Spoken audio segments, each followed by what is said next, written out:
Laksam railway colony ইতিহাসের মৃত্যু নয়, হোক পুনর্জন্মের শুরু। বিস্তারিত দেখুন লাকসাম থেকে রিমু আফরাতুলের প্রতিবেদনে।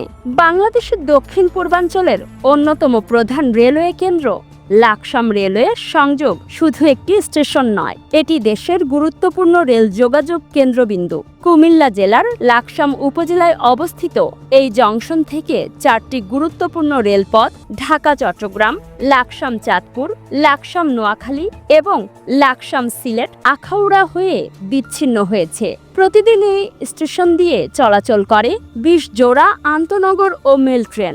বড় প্ল্যাটফর্ম, সুশৃঙ্খল ট্রেন চলাচল, যাত্রীদের জন্য বিশ্রামাগার, টিকিট কাউন্টার, খাবারের দোকান, শৌচাগার সহ প্রয়োজনীয় সব ব্যবস্থাই ছিল এখানে।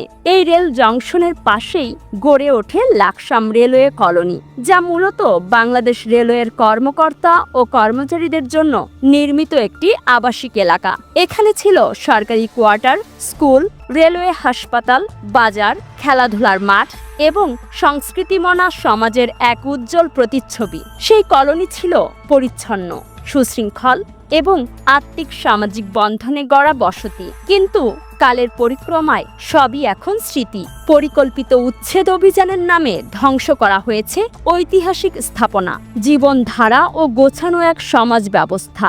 এখন সেখানে চলছে মাদকের আসর, অসামাজিক কার্যক্রম ও অপরাধ প্রবণতা। কেউ দেখেও না দেখার ভান করে।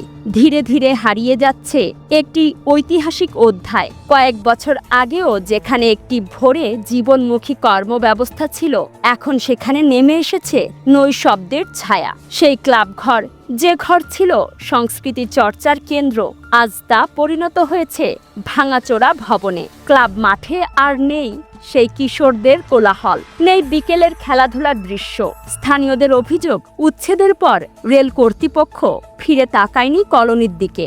যে স্থানে শিশুদের হাসি খেলা, সংস্কৃতি চর্চা চলত, আজ সেখানে ছড়িয়ে আছে ভয়, অন্ধকার আর মাদক কারবারিদের আধিপত্য। স্থানীয় সূত্রে জানা যায়, কলোনির পরিত্যক্ত ঘরগুলো দখল করে নিয়েছে চোরা কারবারিরা। গড়ে উঠেছে একটি বড় মাদক সিন্ডিকেট। রেলের বিভিন্ন খাতে থাকা সম্পদও লুটের শিকার। কেউ কেউ বলছেন, কলোনির নাট্যমঞ্চের নিচে থাকা রেলের কাঠ দিয়ে বানানো হয়েছে আসবাবপত্র, যেগুলো এখনো দেখা যায় প্রভাবশালীদের বাড়িতে। অভিযোগ রয়েছে, এসব অপরাধ চক্রের পেছনে ছায়া হয়ে দাঁড়িয়ে আছে রেলেরই কিছু দুর্নীতিপরায়ণ কর্মকর্তা, যারা এসব অবৈধ দখল ও বাণিজ্যে অংশীদারিত্ব করেছে। লাকসামের ঐতিহাসিক পরিচয়ের অন্যতম অংশ ছিল এই রেলওয়ে কলোনি। বলা হতো, কত লাকসাম কত বাতি জ্বলে রে। সেই লাকসামে এখন বাতি জ্বলে ঠিকই, কিন্তু রেলওয়ের কলোনিগুলোতে যেন শুধু অন্ধকার। কিছু ল্যাম্পপোস্ট বাদে বাকিগুলোর বাতি নিভে গেছে বহু আগেই। বর্তমানে অব্যবস্থাপনার চরম চিত্র দেখা যায় আইডব্লিউডি অফিস সহ রেলের সংশ্লিষ্ট দফতরগুলোতে। দায়িত্বপ্রাপ্তরা যেন চোখ বন্ধ করে আছে, অথচ মাস শেষে নিয়মিত বেতন নিচ্ছেন। প্রশ্ন উঠছে, কিসের ভিত্তিতে?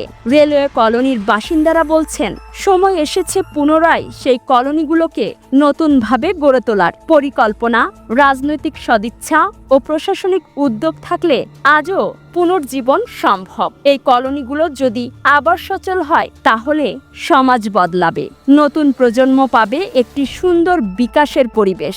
মাদক ও অপরাধমুক্ত একটি রেল নির্ভর সামাজিক কাঠামো ফিরিয়ে আনা এখন সময়ের দাবি। কারণ মানুষের হাতে ধ্বংস হওয়া সভ্যতা আবার মানুষের হাতেই গড়া সম্ভব।